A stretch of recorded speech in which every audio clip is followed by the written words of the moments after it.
Hello. जैसा कि सबको ही पता है कि कल पाकिस्तान में सूरज ग्रहण है और इसकी शिद्दत बहुत ज़्यादा शदीद होगी।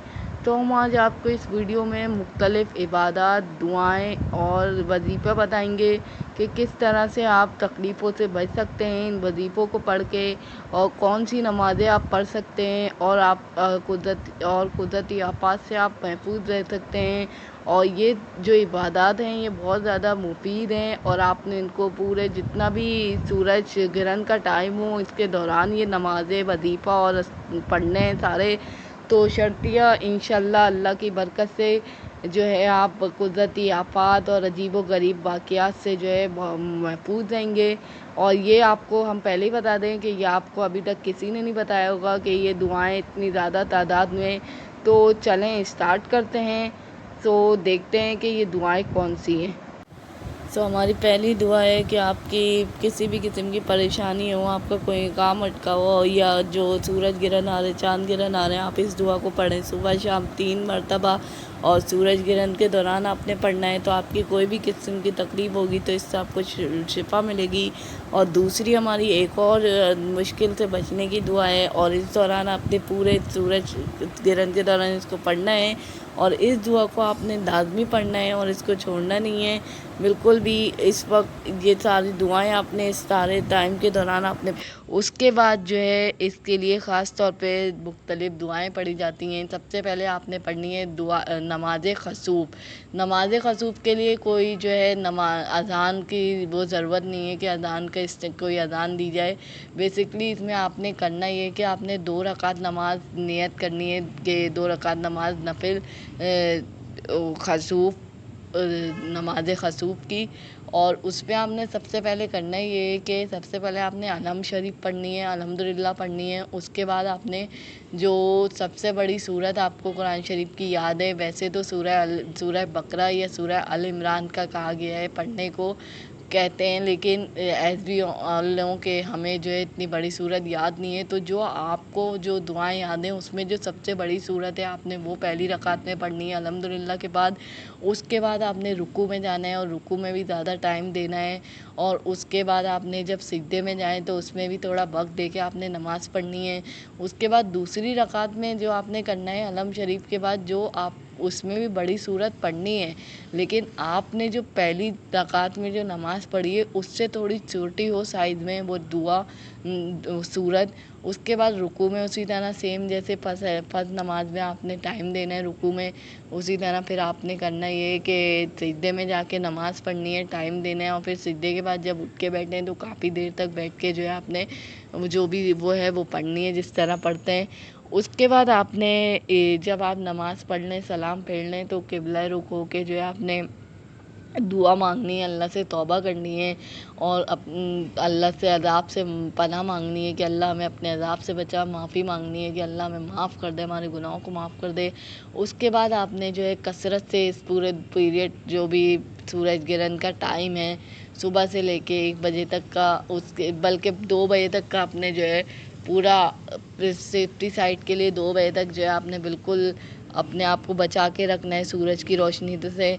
और आपने जो है कसरत से इस्तग़फ़ार पढ़नी है, अस्तग़फ़िरुल्लाह अस्तग़फ़िरुल्लाह अस्तग़फ़िरुल्लाह, ये कसरत से पढ़ना है। उसके बाद आपने पढ़ना है, क्या नाम है, आपने पढ़ना है तकबीर पढ़नी है। तकबीर में क्या है, अल्लाहु अकबर अल्लाहु अकबर अल्लाहु अकबर अल्लाहु अकबर, ये जो है आपने पूरे उसमें पढ़ना है। इस पूरे जितना भी टाइम फ्रेम है सूरज ग्रहण का, इसमें आपने ये पढ़ती रहनी है ये चीज़ें। उसके बाद जब इसका टाइम ख़त्म हो जाए तो आपने करना ये 2 बजे का हमने आपको टाइम बताया है, तो उसके बाद आपने करना ये कि चारों कुल पढ़ने हैं 27 दफ़ा। 27 दफ़ा आपने चारों कुल पढ़ने हैं और फिर उसके बाद दोबारा दुआ मांगनी है और अल्लाह से अपने गुनाहों की, और जो नॉर्मल हम दुआ मांगते हैं उस तरह से आपने दुआ मांग लेनी है। और अब हम थोड़ा बता देते हैं सदका। सदका किस तरह करना है, आपने सदका ज़रूर देना है। सुबह ही आपने सदका निकाल देना है जैसे ही ये टाइम शुरू हो। सबसे पहले या तो आप किसी भी ग्रीन चीज़ का जो आपके घर में अवेलेबल हो। अब इसका मतलब ये नहीं है कि हरी मिर्चों का आप सदका दे रहे हैं, नहीं, आपने देना ये है कि कोई भी सब्ज़ी हो गई, खीरा हो गया, लौकी हो गई, तुरई हो गई, जो भी अवेलेबल है घर पे, या अगर कोई आपके घर में हो वो दे दें, या फिर दाल का सदका दे दें, आम दे दें, मीठी चीज़ का सदका दे दें, लाइक गुड़ हो गया, ये येलो कलर की या ग्रीन कलर की चीज़ का आपने सदका देना है।